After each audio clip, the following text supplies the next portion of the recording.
Welcome, guys. It's another episode of the Neutral Corner. It's the master aficionado, Dani Glover, and today I'm with my guest, Hus Ragip. Welcome, guys. It's another episode of the Neutral.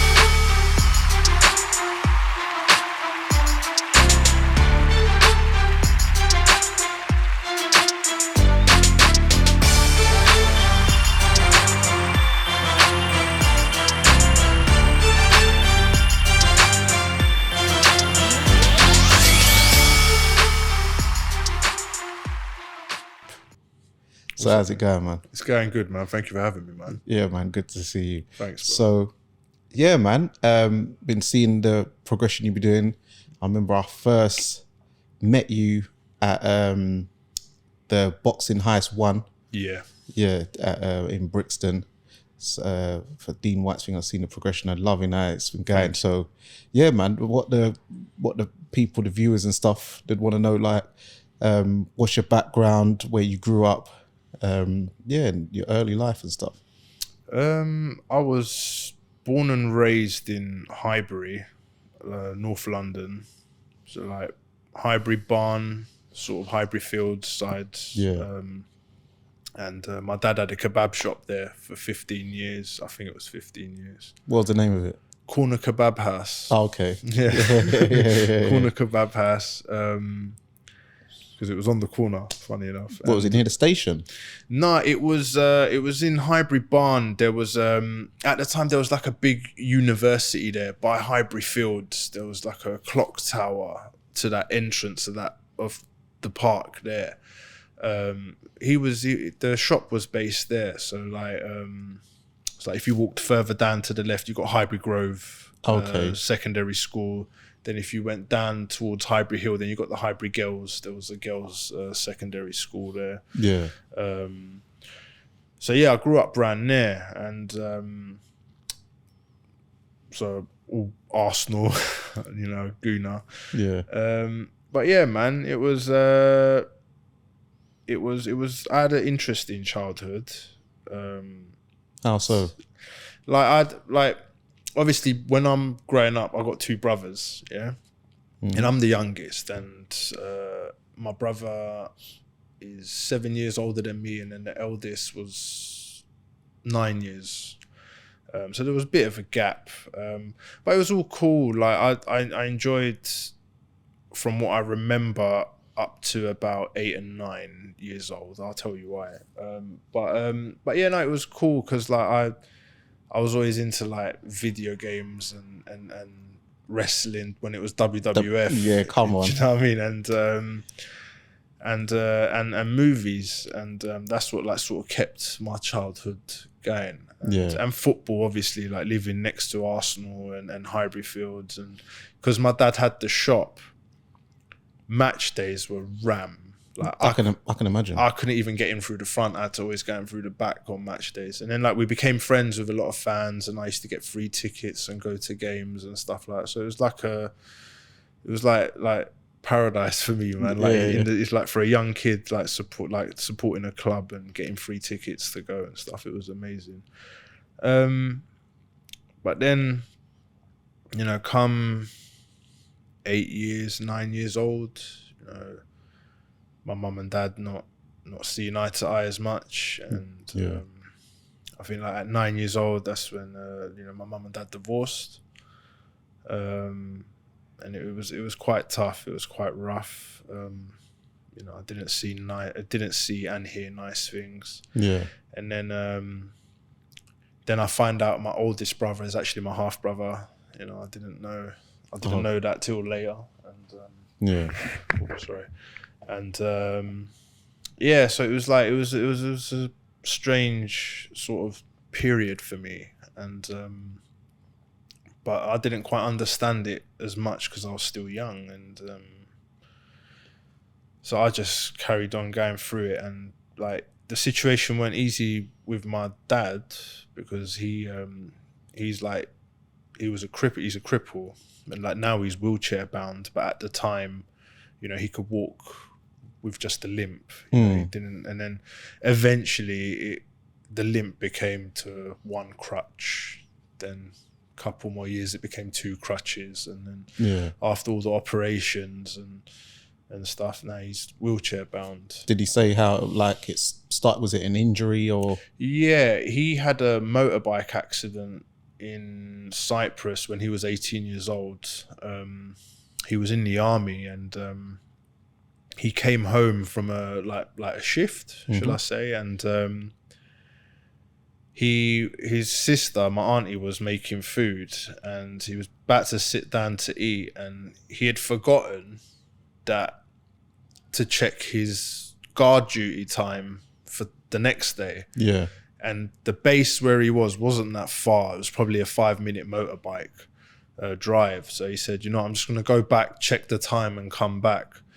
And she was like, no, sit down and eat. And he goes, I'll be back. So he got up and went to check his time, and then he checked his time and then came back. And as he was coming back, literally outside the house, the neighbor's dog come running, and it was quite a vicious dog from what I heard, and he tried to attack my dad while he was coming on the bike, and my dad tried to kick it off but then lost control of the bike. And then it just went skidding, and pavements in Cyprus are like this big. They're not like the pavements here, they're like massive, some of them. And so for people who might not know, so it's from northern Cyprus, right?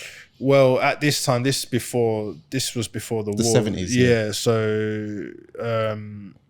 So this, I think this happened in the mid 60s, I think. Okay. So what part was your? He was born and raised in Paphos. So that's southern side. So before the war, everywhere was mixed. So, So, because my wife, she her dad is from Lefkara, which is on the southern side.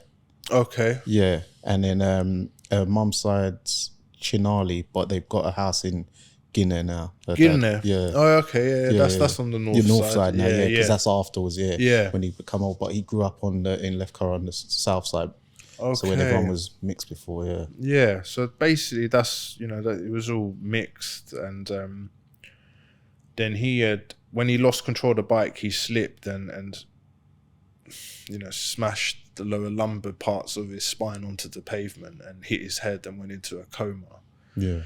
And from what I was told, I heard the whole neighborhood heard the bang, and then they all come out and see my dad on the floor, and he was unconscious, and they didn't know any better back then to just leave him there and wait for the ambulance, but they picked him up, put him in the back of a car and drove him to the hospital. And you don't know how much damage you're doing, you don't know what's wrong with him. Yeah, back then there wasn't things like first aid courses and all that kind of stuff. So So that's what happened in the terms of his accident. But it's like, man, life's a funny thing, because I believe everything happens for a reason, and if he didn't have the accident, I wouldn't be sitting here talking with you right now. Yeah. Because he was about to finish his army, and with a mate, I think he was going to go somewhere in Europe or Russia, I can't remember, to study agriculture with a mate. Okay. And he'd sorted all his papers out. But then he had the accident, and then he was in the coma in the hospital, and I don't know why, but I just remember hearing the story. They laid him on not even a bed. It was like rice bags. It was I don't know. I don't get in a it. hospital. Yeah, it was like a strange story. I remember hearing I try not to ask him too much. I remember asking a lot when I was young, but I don't really ask him as much now. But I remember just hearing it was rice bags they laid him on or something like that. I don't know. But then he was nursed back to health, but it was, you can't repair what happened. And so he's accepted that he's going to have a limp for the rest of his life. And, he just had a normal walking stick when he first come out of hospital. And then, so the whole idea of going Europe or Russia to study agriculture's out the window, and he came to London to find a doctor to help him, and that's where he met my mum. Okay. So Yeah. that's what I meant, where if he didn't have the accident, Yeah, you wouldn't have met your mum. yeah, and I you wouldn't be here. Yeah. Yeah. Do you see what I mean? So so that was that with that sense, you know, and so yeah, then he had the shop in Highbury, and you know, then when my mum and dad divorced, you know, it's strange. I know it's Mother's Day today. Yeah, shout out to all the mothers, happy mothers. All the mothers. You know, all the mamas, the mothers, and the annies. Yes. So shout out to all the mums. Yeah. But yeah, I don't know I was 9 years old. I didn't quite understand what was going on. Obviously, as I got older and I look back at memories, I sort of understand a little bit more because I understand now. But like, yeah, my mum didn't want us, man. And I remember waking up. No, she woke me up about 3 a.m, and I can sort of hear her on the phone arguing with my dad. And at this point, my half brother had already run from home. Okay, so he was. Was he biologically your mum's son or your dad's? No, my mum's. So okay, so she had him before she met your dad. Yeah. Okay. So so when my dad met her with him when he was like, I think like 1.5 or 2. Okay. And then that's when they had my brother. Yeah. And then they had me 7 years later. Yeah. Yeah, so at this point, my half brother had already left the house. He had run away. Don't know what happened to him. He came back on an odd day. Like, he'll come back and then don't know what he would do, talk to my mum and stuff. But then he robbed my Game Boy. Don't know, sell it. I don't know. Yeah. But anyway, then at this point, my dad had already moved out. And I'd only see him on the weekends. And my brother was arguing with my mum now. And my real brother. Yeah. And he had moved out and moved in with my dad. So it was just me and my mum at this point. And like, I don't know, man, there was times I was scared, man, because I didn't understand what the hell was going on. And the arguments were just like getting worse and worse. And, you know, and you know, it's not nice to like see domestics, you know, and but then I just remember that night, you know, they were arguing on the phone, and then she come and woke me up, like get me out of bed and said, put your clothes on. And I put my clothes on, and then it was like 3-4 in the morning. I remember it was like pissing down the rain, and then she goes, we're going outside to the front. So we walked out of the flat, and then we're outside on the road, and then there was bin bags, and I said to her, like, usually when there's bin bags here, we throw it in the bin, like the main bin for everyone in the flats. So I said to her, do you want me to throw the bins? She's like, no. She goes, these are your clothes. Oh man. So then that's when I was like, it's sort of like, you know, hit me, and then I just went silent. I remember just being silent and just watching the rain hit the floor. And then like 5 minutes later, my dad pulls up in the van, and then I just went, opened the van, and I put all my stuff in and got in and closed the van myself. And then they're just shouting at each other through the window. And how old were you at this time? 9. So was that affecting your school life? How was school? It affected me massively. I ended up being at that time I was in I was at Brecknock near Camden primary school. Then I'd left with my dad, and I remember going home and seeing my brother there. And then so then from there, then I went to Drayton Park. Okay, yeah. Which is the school opposite the Emirates. It's got the boat in it. Yeah. Then I went there from year 5 to 6, and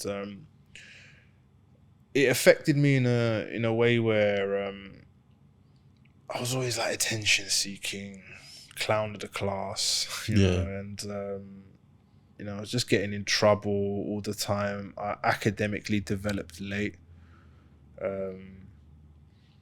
So then primary wasn't that bad. Secondary school, that's where I struggled a bit. You know? Yeah, was when, you know, puberty kicks in, so, you know, testosterone and all these other things come into play, so that will affect you, especially psychologically. Definitely. Yeah. Definitely, man. And I went to Mount Grace in Potter's Bar. I was only there for 2-3 months. I couldn't hack it there. I didn't feel it was like a place for me there. I just felt out of place there. And then I left and went Stoke Newton. Okay.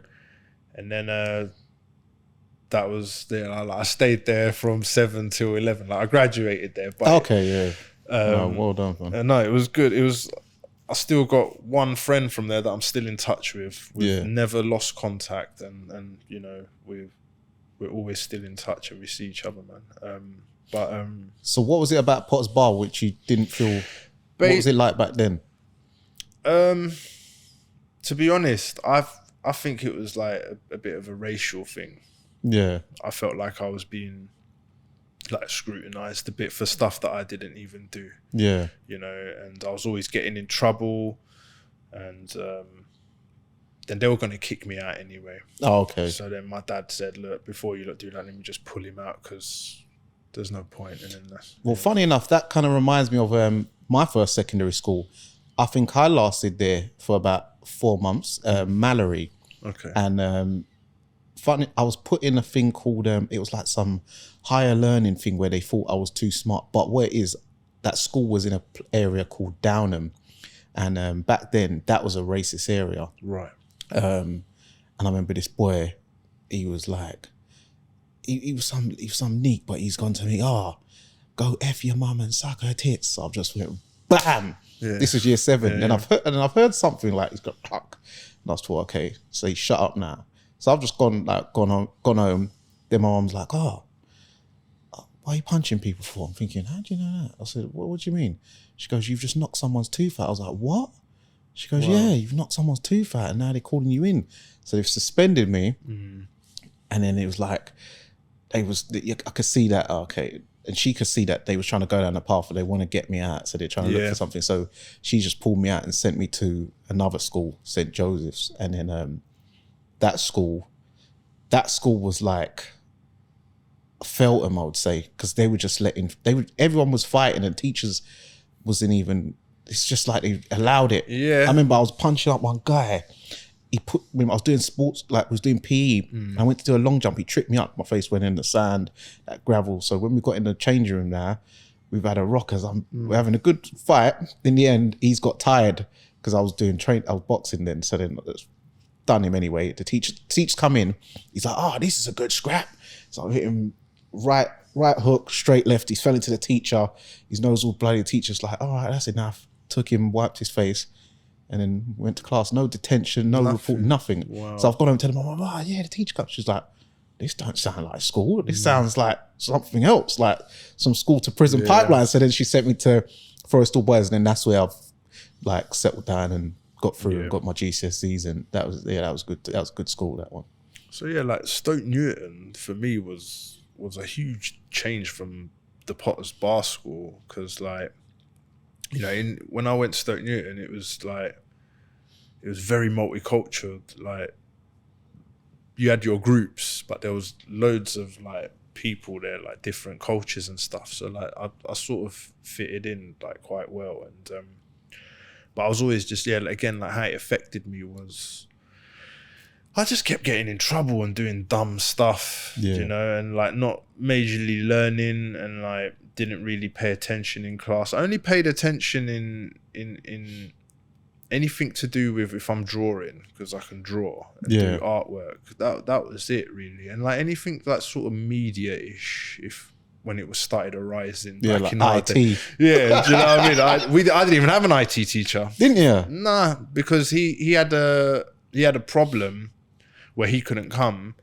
So they didn't even get us a substitute. So every IT lesson, all of us will come in and there'll just be on the table some leaflets, and we just got to do our work. But no one was doing the work.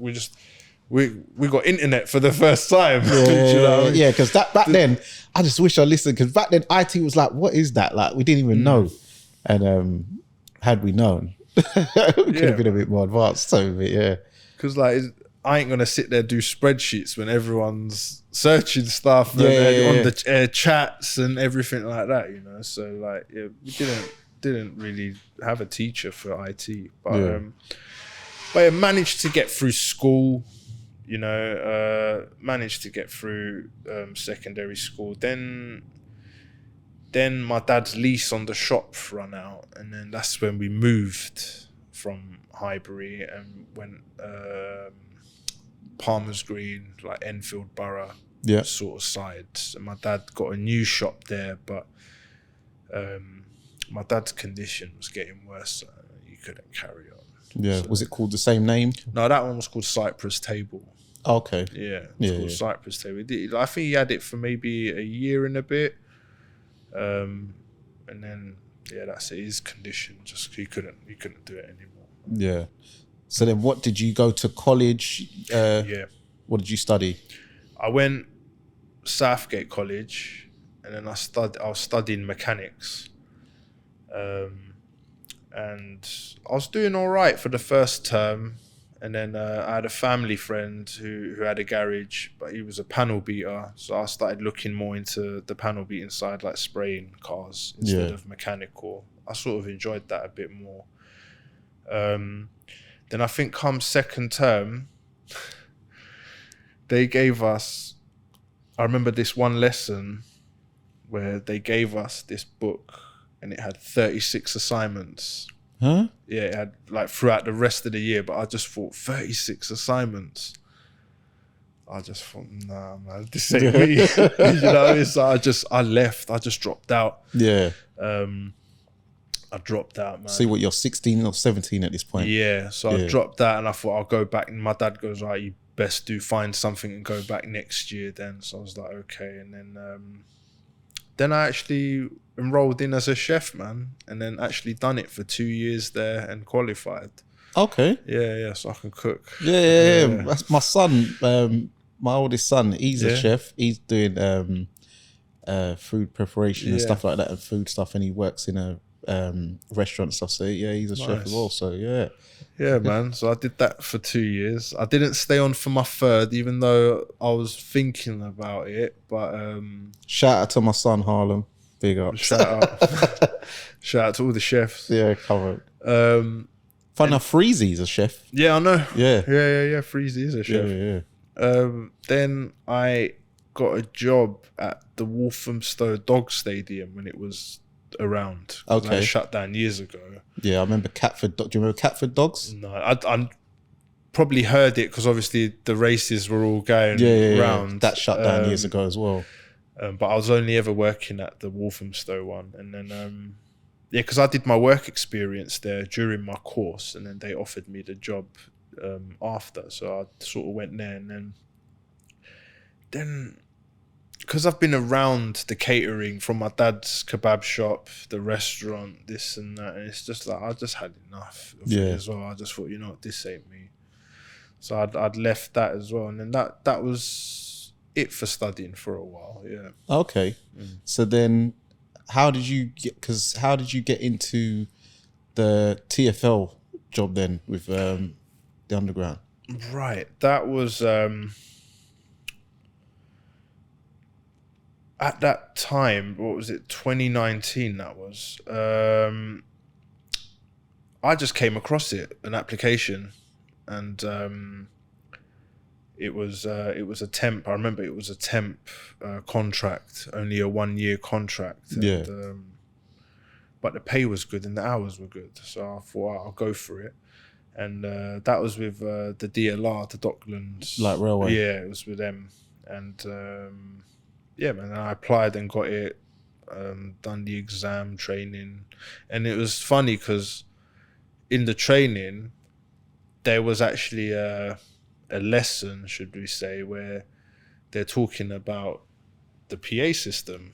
Yeah. And you know, and then they started explaining about the story of I forgot his name, Jacob, I think his name was. He what did they call him? I think it was like Mr. Barry White, because he did like a Barry White sort of impression on the trains. Like he was one of the conductors that stay on the DLR train and check tickets, whereas I was platform based at Bank. Like I didn't move from Bank, I stayed at Bank Station. Yeah.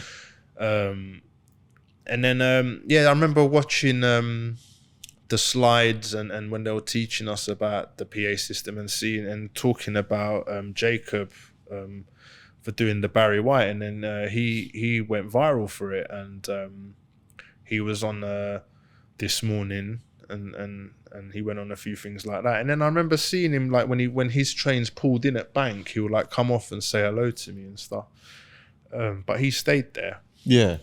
And that was that. But then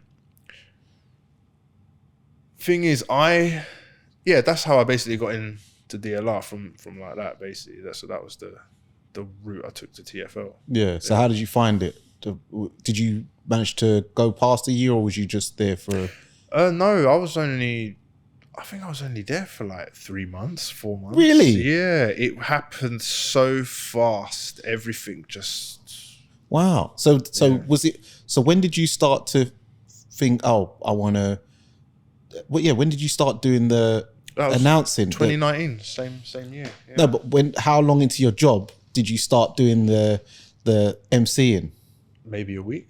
Oh, is it? Yeah. Wow, during probation. Yeah. Maybe Wow. a week. Yeah. So what made you decide to do it?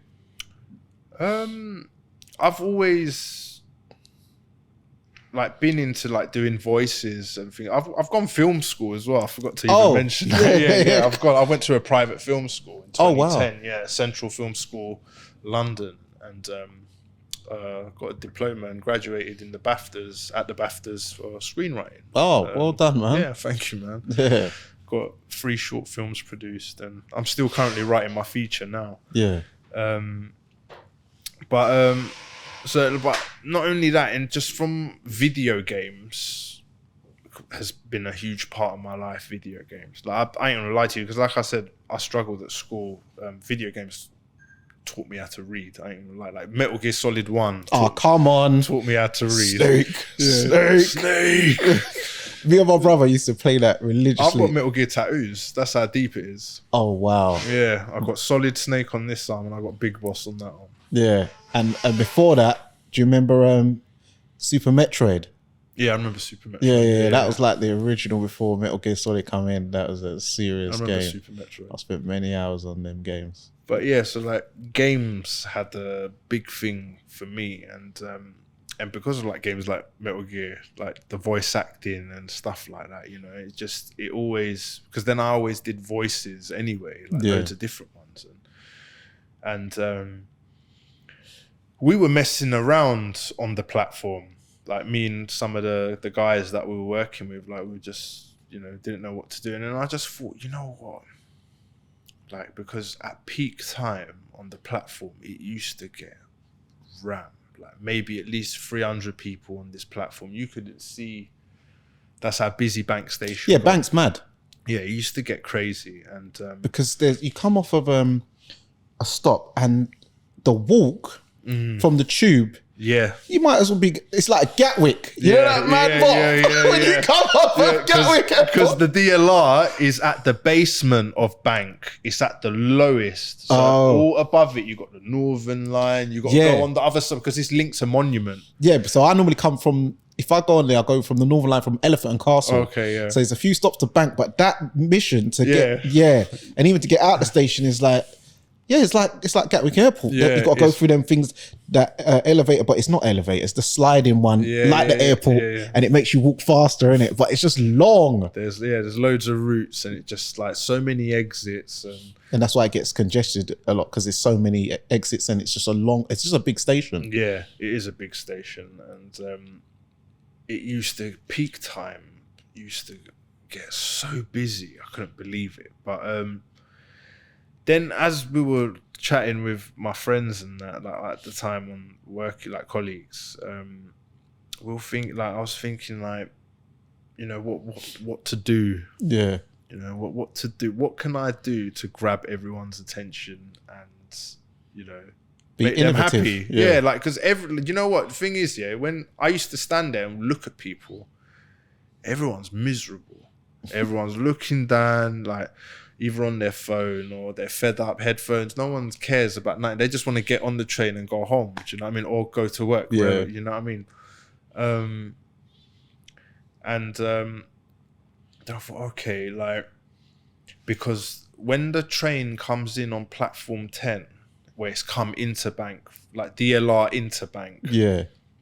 it goes into the tunnel, does a U-turn, and comes out on 9 to go back out. Oh. So like Bank was like a last stop Yeah.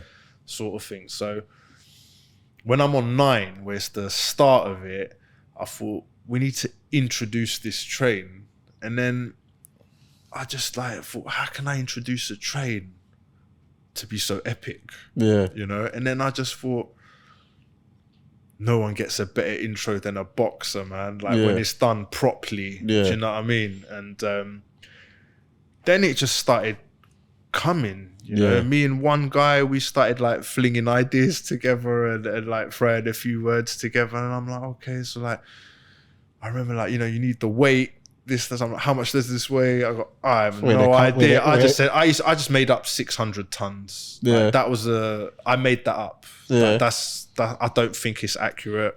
I don't think that train weighs 600 tons, but that's all I come out with. Yeah. And so I was like 600 tons of pure steel, and then like we're always on time, you know, 0 delays, you know, Even though it might be. yeah. Do you know what I mean? Got to sound and then, positive. Then I had to, when I see a train coming on 10, it will go into the tunnel and then it will go across this track where I'll hear 9 knocks. It will like, after the 9th knock, that's when I start. Okay. And then by the time I finish my whole intro. Yeah, and then introduce the train, it comes rolling in. So it was like perfect. Yeah. So like I'm started and like no train's there yet, but now I've got everyone's attention, you know, and then the smiles and the vibe it created down there was something special, man. And then loads of people coming to me, you know, saying, hey, you the one that done it yesterday? I go, yeah. They go, you made my day, thank you. And then I started seeing tweets, you know, whoever's doing the announcements at Bank Station, give him a medal, making everyone's day. We were talking about it on the train, like after we'd left. Yeah. So it was good, man. So like I liked it, and like, you know, it was a well-paid job as well. So I thought wicked. So, you know, it's all good. I'm making the customers happy, you know, it's drawing attention to the company, you know, doing all good, man. And then I went on holiday. I remember I had 25, I think it was like almost a month off I had. And then I went Cyprus for 5 days for my mate's wedding. Yeah.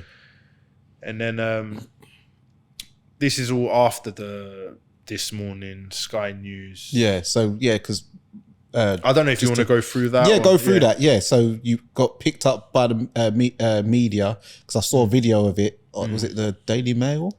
Yeah, Daily Mail done an article, and I saw a video clip as well. Yeah, like basically, as soon as I started The Voice, yeah, you just see.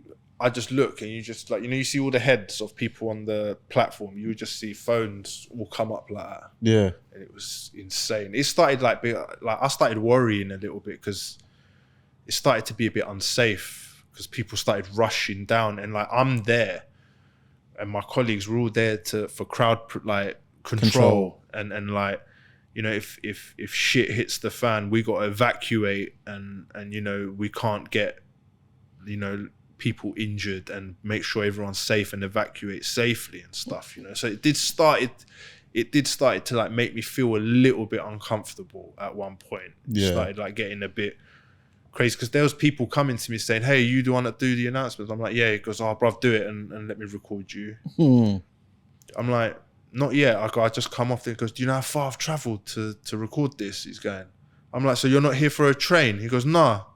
So now people are coming, not even to get on the train when it's already packed. Yeah. So now you're taking up space when you're not moving with the flow. Yeah, people get on the train, go on, next batch come out. You know what I mean? So like, it wasn't safe as much, you know. But yeah, then the media side, I just got the call saying, like from the company saying, this morning want you for an interview. So I was like, okay. And then went on This Morning with Ruth and Eamon. That was an awesome experience. And it was a crazy day because from there, as soon as I finished that, went to Sky Studios. So I've done Sky News as well, straight after. Yeah. And then that was awesome with Kay Burley at the time. And then I had a few hours. Then I went home, to my cousin's house because my wife was there and, you know, got a change of clothes. And then went back to like central London near Oxford Street and went BBC Studios to go on BBC Radio 1 with Ricky Melvin and Charlie. Same day, all three. And it was crazy, man. Yeah, I can just imagine. I just couldn't believe what was going on just from something that I was just like really like. I started doing it just to have fun at work. Yeah, and pass time. Yeah, you know, because you're there for like 6 to 8 hours, and it's just, why not just make everyone like cool, like make something different? You know what I mean? So like, I just started having fun doing that, and then I didn't think it would come the way it did. Basically, I didn't think that would happen like that. Yeah. So then, how did you get picked up by a boxing show, or how you got into the boxing scene? I remember, you know, it was Lee Eaton. Okay. Yeah, Shout out Lee Eaton. Lee Eaton. He was the first promoter to find me on Twitter and approach me, and we got talking. And then I remember the Sowlands put out a tweet. Okay. That Troops retweeted as well. Oh, Arsenal Troops, yeah. And because the Sowlands tweeted my video and saying, who is this guy? We have a job for him. Oh, wow. And then I remember Troops retweeting it saying it's Hus. And so do you know him personally? No, I didn't. Like because my Twitter profile at the time, I had an Arsenal jacket on. Okay. So when he must have saw that, and then he goes, this is the guy you're looking for is Hus, and then or Hus, whatever you want to call me. And then he goes, because when I first used to say your name, I used to say Hus, like J Hus. Yeah. And then it's only when I spoke to the missus, she's like, no, it's Hus. Yeah, it is. Because I was thinking, where's he from? Is he Iranian? Is he? She was like, no, I've got a cousin who calls he's Hus. So yeah, it's like, Hus. Okay, yeah. So when you introduced me, I thought, wow. You know, he's one of the rarest people that actually got my name right. Yeah, come on. So then, he put this is Hus Ragip #Guna family. So that's what Troops tweeted.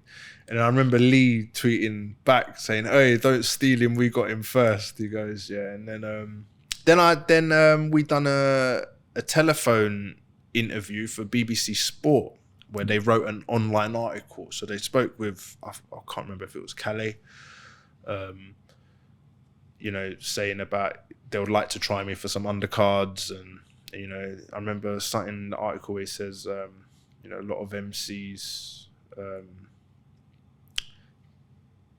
Even with experience don't sound like this. And, you know, and but then they rang me up and I said, like I'd love to work with anyone to do it, you know. But then I never heard nothing back from them, and then but then Lee gave me my first show. Okay. So what year was this then? 2019, same year. Okay, so do you remember what show it was? Yeah, it was in Maidstone, Kent. It was in like a sports hall, professional, because at this time Lee had told me that I need to get a license with the board, British Boxing Board of Control, and go for an interview and stuff like that. So I sorted all that out, paid for it, and went and got my professional license, and then Lee gave me that show. Yeah. Yeah. So what was the first fight you announced? Do you remember the names of the guys? You don't All I know, it was on IFL TV. Yeah. It was streamed on IFL, and yeah, that's all I remember. And I know there was a Southern Area title. So there was actually a title as well. Like a Southern Area, yeah. Oh, did you announce that one as well? Yeah. I've done the whole card. Oh, the whole card. Yeah. Okay. Yeah, no, that's good. That's big. Yeah. So then, moving from that, did you do a few more for Lee or? No. After that was the only one I'd done for Lee. Okay. Yeah, I like, don't know, just he got Sky Sports, I remember at one point, and he had one other guy doing the MC shows, but no, I didn't get called back to do any more shows for Lee. Yeah. So then how did you get into the Black Box Global with Dean? Oh, there was even a story before that. Oh, go on. Yeah, because do you know Casey Kadimi? No. Okay, he's a flyweight fighter, and he's Casey Kadimi. he had the WBO European Super Flyweight against Pedro Matos back in 2019 again. And, anyway, Casey reached out to me on Instagram and started talking to me, and we started talking. And then he invited me to York Hall, and he goes, "Come to a boxing show. Don't worry about nothing. Just come, and then have a good time." So I'm like, I do know who that is. He's in the same weight class as Alfie Clegg, funny enough. Yeah, he's the one that fought Ijaz Ahmed. They've had the trilogy. Yeah, I know who that is now. Yeah. So Casey said, come down to York Hall. He gave me the date, and I was like, all right, wicked, thank you. And I remember coming down and meeting him, and like, I've never been to an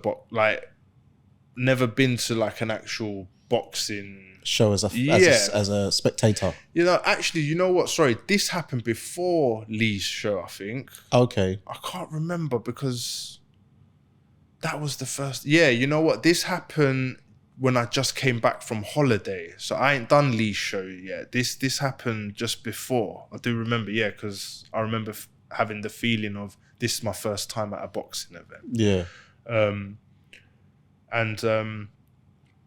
It was a Frank Warren show, BT Sports, and but Frank went there because Tyson Fury was fighting somewhere at the time. Yeah. So it was Francis Warren that was running the show. Yeah.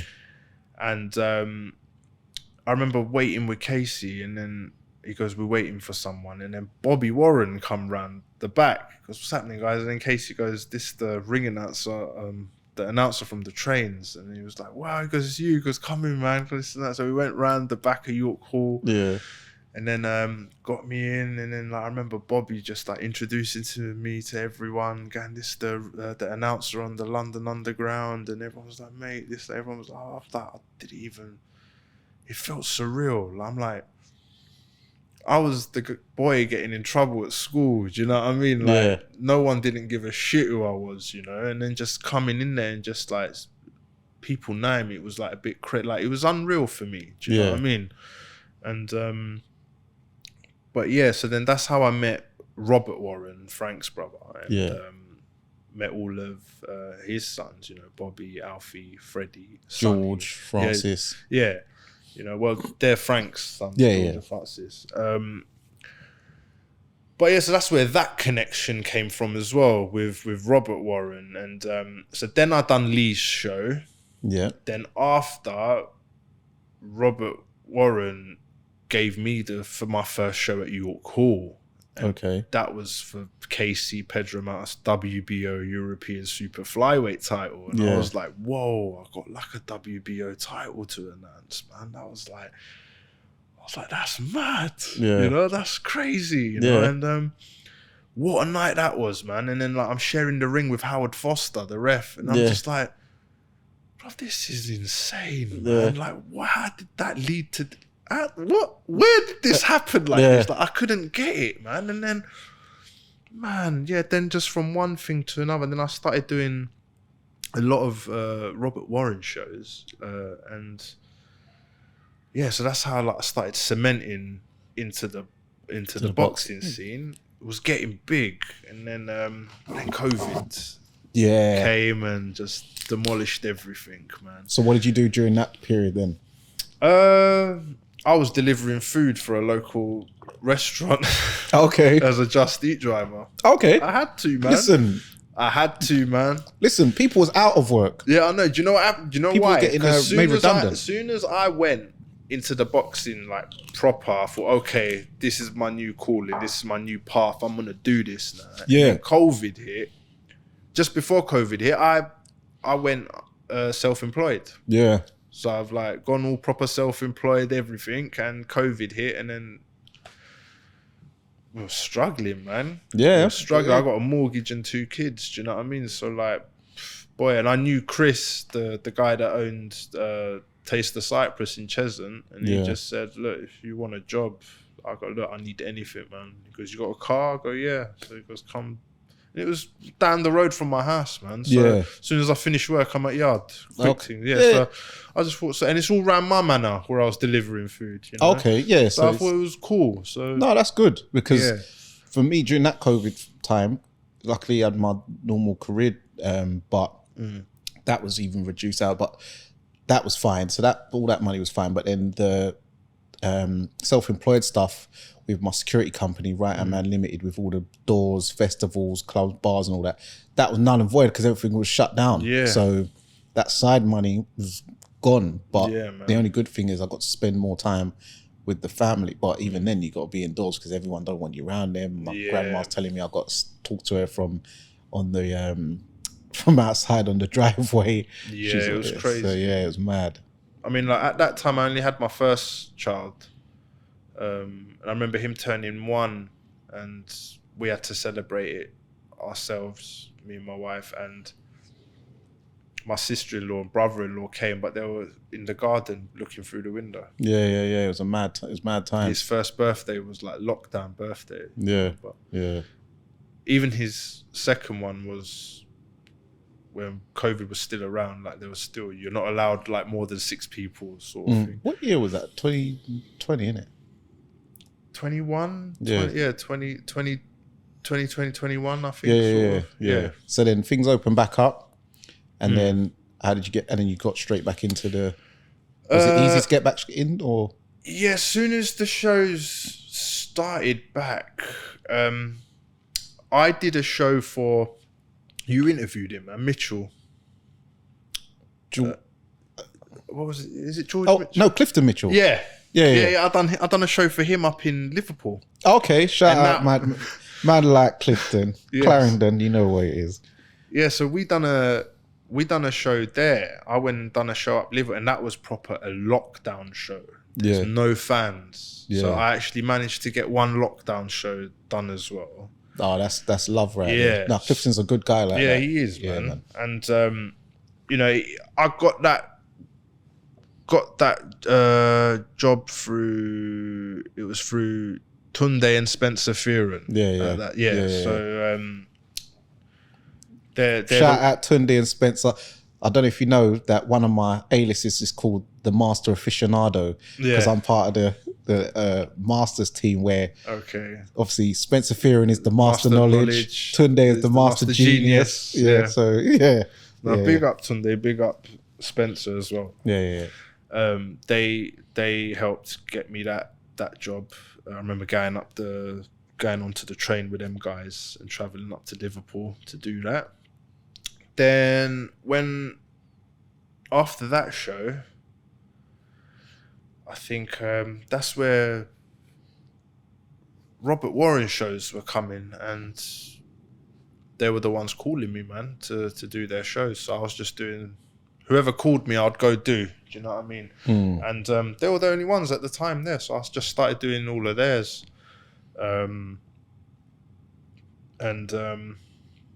That was it. And then what happened after that? Who else? Then that was it for like main professional boxing, and then until the other stuff started happening. Okay. So then, then I saw you at the... then Dean, sorry. Yeah. My bad, the boxing heist. And then, man, you done a great job. And I remember I spoke to you when you done the weigh-in, and I was like, no, man, I like how you sound and stuff. Thank you, man. And then and I did that with no mic or nothing. Yeah, I remember, I was just announcing cards, no microphone. Yeah, because I filmed it. I was the only yeah. one who filmed that weigh-in, because all the big outlets, they must, I don't know if they went to another weigh-in or whatever, but yeah, I was the only one who filmed the first one. And then yeah, I liked it. And I remember there was no mic, but you got through it, and then like a real professional. And then I was at the show as well. Craig had a table, and then a few of us, we was on one of the VIP tables there and watched it. Yeah, it was a great night of boxing. Yeah, man, it was a good turnout, good show. And the thing is as well, like, I remember Dean calling me, because I'd met Dean before he started doing Black Box Global, you know. I met him through Heavy D. Okay. Yeah, blessed soul. Yeah, big up Heavy D. Funny enough, that's how, when you mentioned Taste of Cyprus, I know that shop because he used to go in there. Yeah. And he used to post about it. Yeah. So I knew Taste of Cyprus was there, but I met the owner through Heavy D as well. Okay. We shot a video there, one of his music videos there. Yeah. As well. I remember Heavy D originally from the Arsenal or no Storage Hunters. Storage Hunters. Yeah. Heavy D was a good guy, man. Yeah. He was a good guy. Like, he had his little ways, but he had a good heart, man. Yeah. He meant well. Definitely meant well. He just wanted to work with everyone. Yeah. That's all he wanted to do, was just work with everyone, do things, be creative. That's all he wanted to do, man. Bless his soul. And then he's the one that said, like, Hus, come do a podcast with me. And we got someone else. And I was like, all right, cool. And then I remember driving down there, I met up with him, and then he goes, yeah, we're waiting for my mate. And a car pulls on. Dean comes out. Yeah. I was like, oh, wicked. So then, like, that's where I met Dean White. We done a podcast, all three of us together. Okay. And again, was it with Pro B's? Yeah, man. Again, like, do you know what I mean? Yeah. Because funny, my co-host Lex, he done a pod with Dean, Heavy D, and Pro B's. It was in like a takeaway shop or something like that. There was these studios. It was like a music studios thing. There was a lot of drummers and stuff. Where we done it was in like these music studio, and there's like a drum shop, sort of thing, like music drum shop. But we done it in there. And yeah, man, rest in peace again. Pro yeah, B's man, rest in peace, man. Pro B's and Heavy D, man. You know, yeah, and so that's where I met Dean for the first time, and then yeah, I just remember getting the call saying, "Yo, Hus, do you wanna? I got my show. You know, I want you to be the MC." I'm like, yeah, no problem, man. Give me the dates and I'll do it. You know, and like that was it. Yeah, then from there, I've done every Dean show so far, man. Yeah. So big up Dean White, man. Come on, every time. Serious. Yeah, man. And then you got the I saw you at the first Misfits show in 2002. Yeah. Big breakout there. So how did that come about? That came about, I remember seeing the call out. They put a call out on social media. Oh, did they? Oh, yeah, okay. like a casting call out for ring announcers. Mm-hmm. And I wasn't going to do it. Yeah. I wasn't going to apply. I remember my wife, we were looking at it and she goes, "You sure you don't want to apply to it?" I was like, I don't know. Like, I thought, I know it's I didn't know who Mams was at the time, but like, I knew the Sowlands, obviously, because they're the ones that tweeted first. Back in when it all started, when I was on the trains, you know. So then I thought, I don't know. Like, I just thought, hold on, like, put the tweet out back then. Didn't holler. We done the BBC interview on the phone and then got the online article written up. And then I didn't hear nothing from you guys. And then now a few years later, are doing a call out for an MC when I'm still here, available. Yeah. You know? So then I just thought, and then like I looked into it a bit more and I thought, I don't know. if the board are okay with it, because I do it professionally. And I know this is a influencer scene. Yeah. You know, Don't want to. Yeah. You don't want to tread on so I any didn't toes. want. I wasn't sure, and then I just thought, nah, I'm not gonna do it. Yeah. I said I ain't doing it. Well, nah, sod it, I ain't doing it. And then I remember looking at some of the applications people have sent in, some of these like announcers all over the world. So these things. I just thought, you know what, I've put the phone down. I'm not gonna do this. I started playing my console.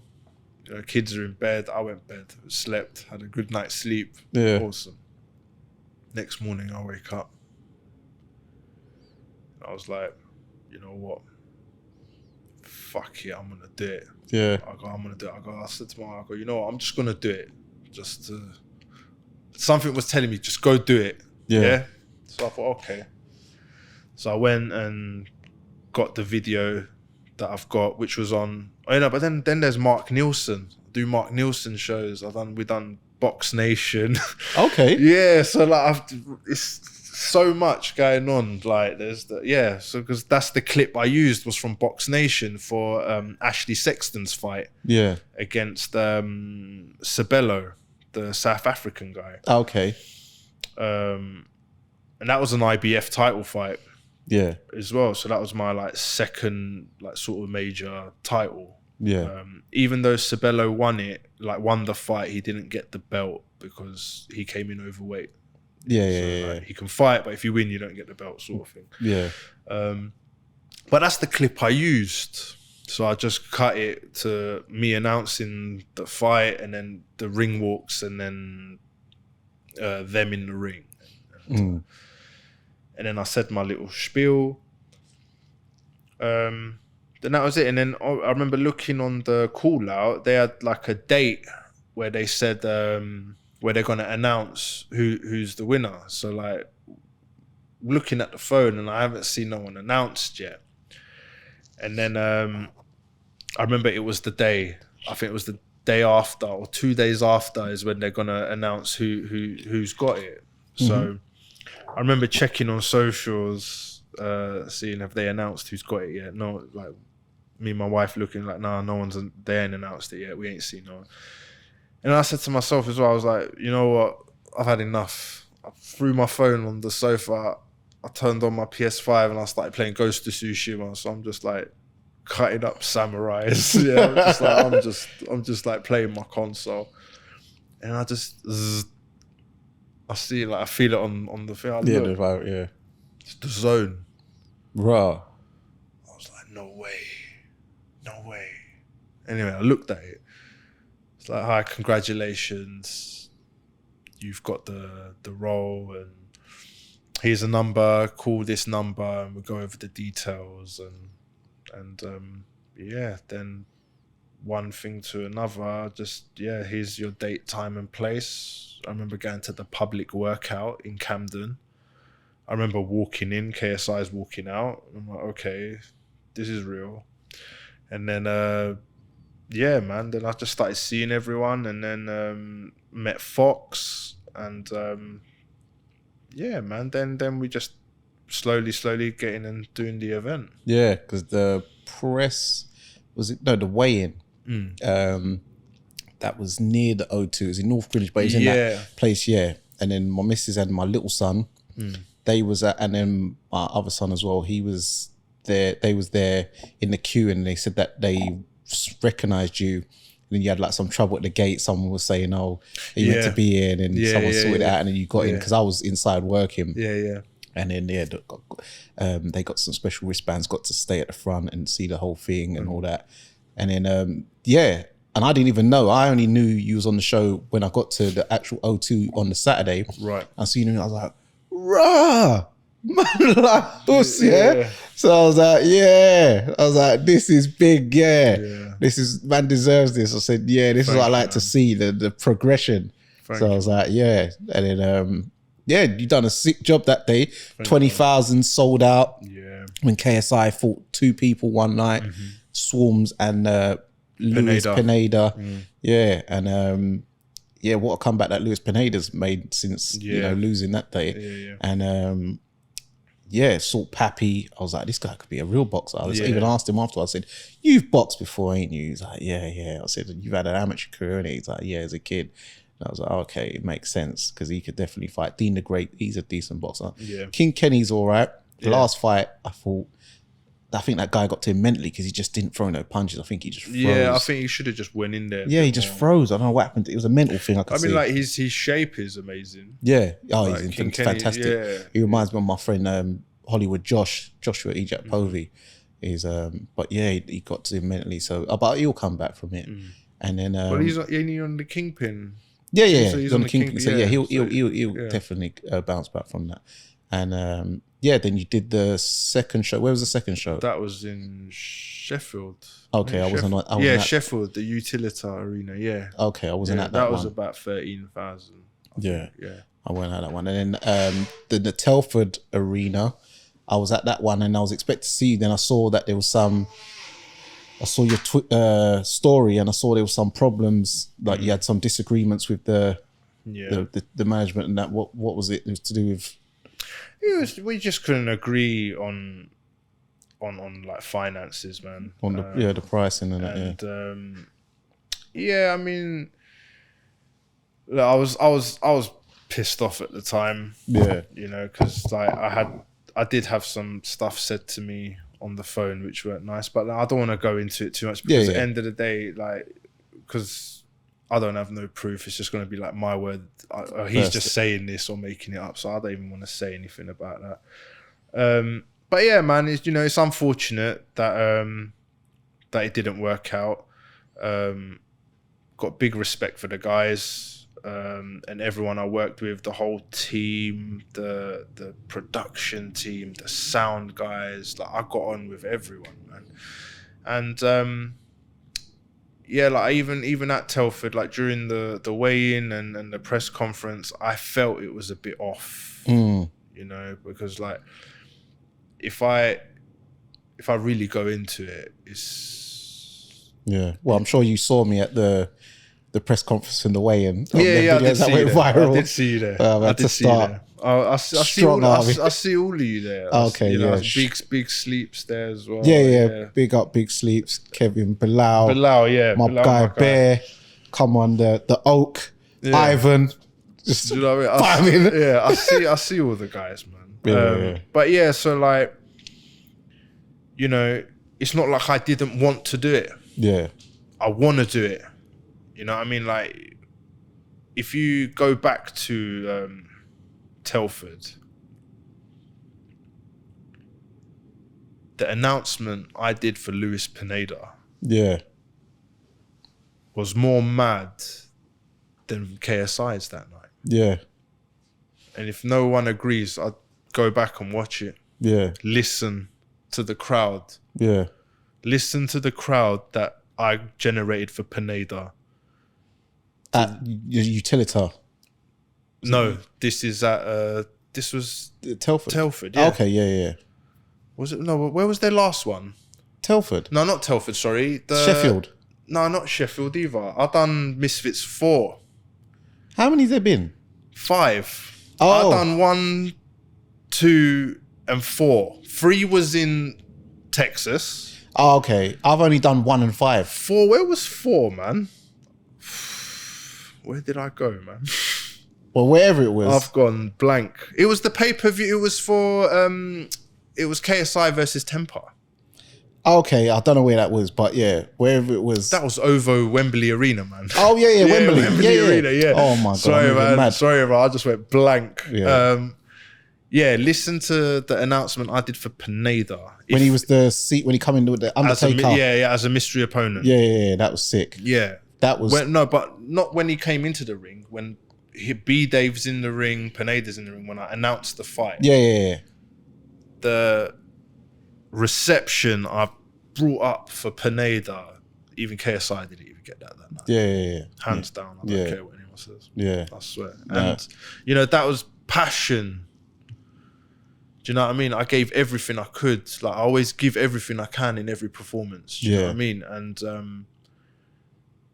And yeah, man, like, again, it's not that I didn't want to do it. Yeah. It's just I couldn't say yes to the way they're going on and what they're offering, man. So Yeah. you know, So, I hope they can see past it, and you know, if they want to have me back, I'd love to come back. yeah. We But can always go back to the table and. Oh you yeah, know of what course. I mean, talk. I've got other stuff in the pipeline on, you know, with other like influencer sort of things going on. But yeah, man. Yeah. So you know. So lastly, how was it to meet Michael Buffer, the legend in the game?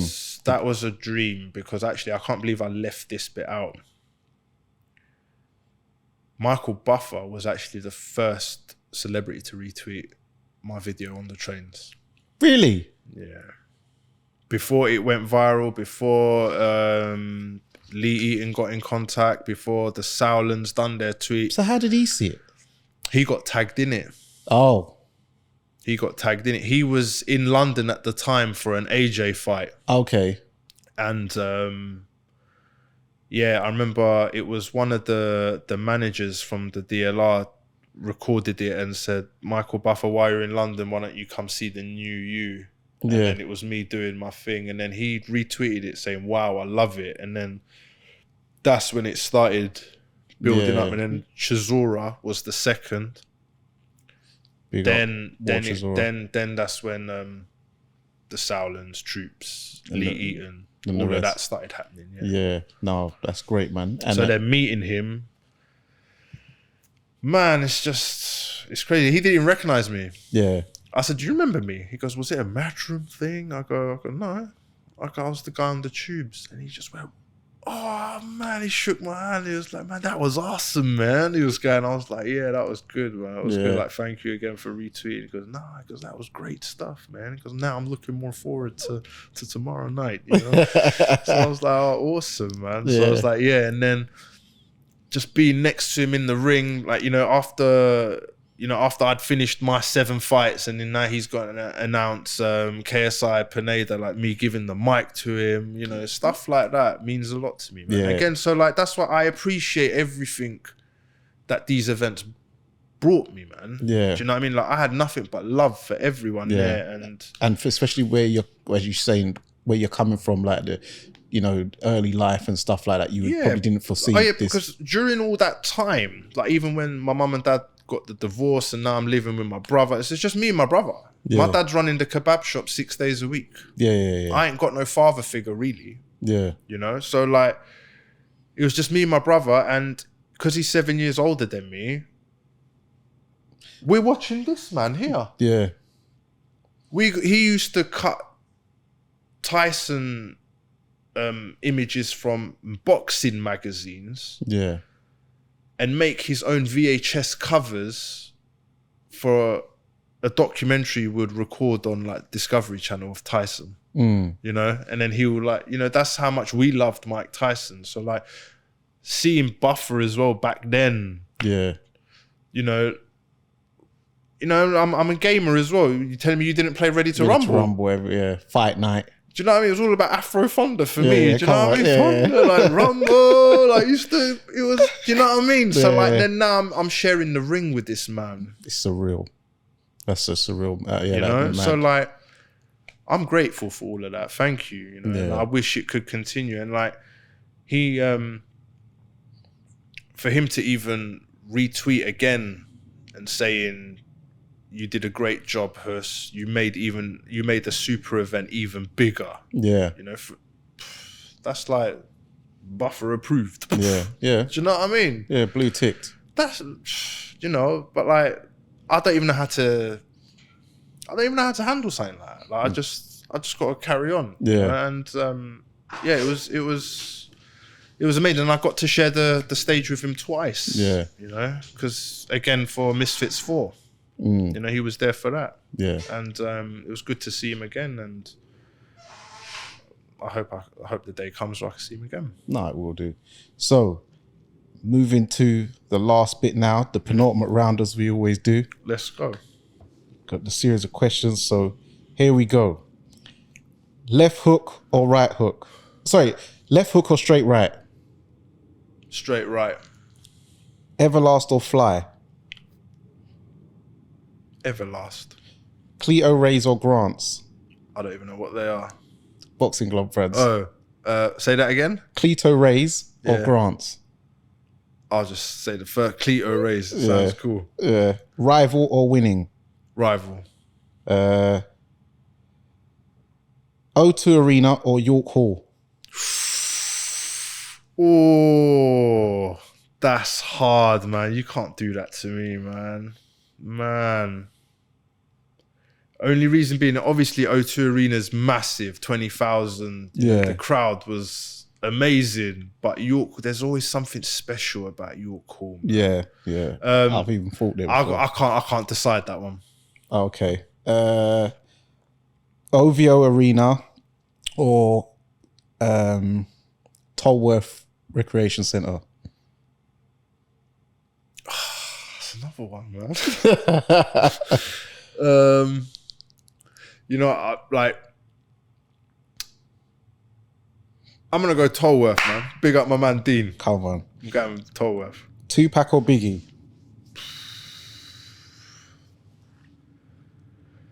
That's hard, man. I mean, like, if you're talking about work rate and the message and being philosophical, then you gotta go Pac. But if you're going flow, you gotta go Big. I'm going Redman. Okay, that's He's your my favorite rapper. I'm going Redman, yeah. So yeah, I really like that Blackout album with Method. Man. Yeah. And I like on Redman's solo one, Superman Lover. Yeah. Is that on Muddy Waters or Doc 2000? Yeah. He's got quite a few. He's got Malpractice. Yeah. What the album? Nas or Jay-Z? Nas all day long. Ali or Tyson? Jack Johnson or Joe Lewis? Joe Lewis. Ray Robinson or Ray Leonard? Ray Robinson. Michael Buffer or Bruce Buffer? Michael. Bruce Buffer was sick last night, you know, when I was at the UFC. Yeah. Leon Edwards defended his UFC title against Kamaru Usman.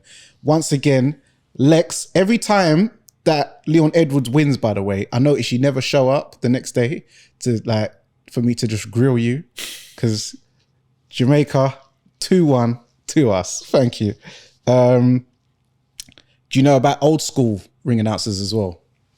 Depends. Joe Humphreys or Harry Ballog? No, I don't know that. No. Jimmy Lennon Jr. or Jimmy Lennon Sr.? Junior. Mike Goodall or Bob Alexander? Bob Alexander. Big Mo or Buddy Johnson? Who's Buddy Johnson? You know, the black guy who used to do it for boxer before Big Mo with the glasses? Big Mo. Yeah. Howard Finkel or Lillian Garcia? This is WWF.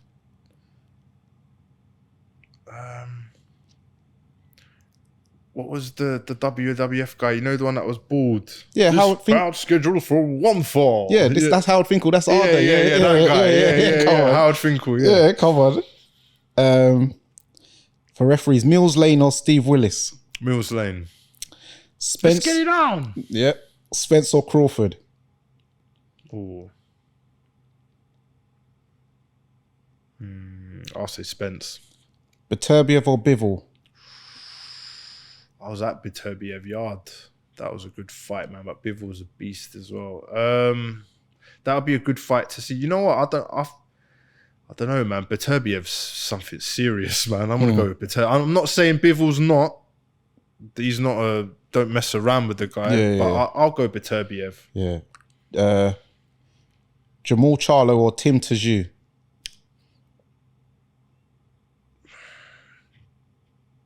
Jamal. Devin Haney or Vasily Lomachenko? I'll go Loma. David Benavidez or Caleb Plant? That's coming up next week. Maybe Plant. Yeah, I'm going Benavidez. Joe Joyce or Zhang? Joyce. Akoli or Riakporhe? Akoli. Fury or Usyk? What do you reckon on this one? I think Usyk. I think Fury's worried about him too much. I think so. I sort of got that little vibe. You know what though? I don't know. But the only thing is, yeah, I can't see. Like, even if you knock him down, he's got up from Wilder punches, man. Yeah, but if you drop him 3 times during a bout, you can win on points. Yeah, that's true. That's true. You know what though? My gut says Usyk. Yeah. BMW or Mercedes? Neither. I've never been a fan of BMWs or Mercedes. If I had to choose one, I'll probably say Mercedes. Audi or Lexus? Again, I'll go Lexus. Rolls, yeah, I'll go Lexus. Rolls Royce or Bentley? I've never been in one of those. To look at? I'll say the Rolls Royce, you know. Yeah. There's something special about them when I see one. Yeah. Blonde or brunette? Brunette. Slimline or curvy thick? Slimline or curvy thick women, like. Okay. Curvy. Yeah. Natural or surgery? Natural. Come on, hear that, ladies. Natural, man. Garage or house music? Garage, old school garage. Drum and bass or jungle? I like jungle, I think, a bit more. R&B or slow jams? R&B. Dancehall or Afro beats? Dancehall. Come on.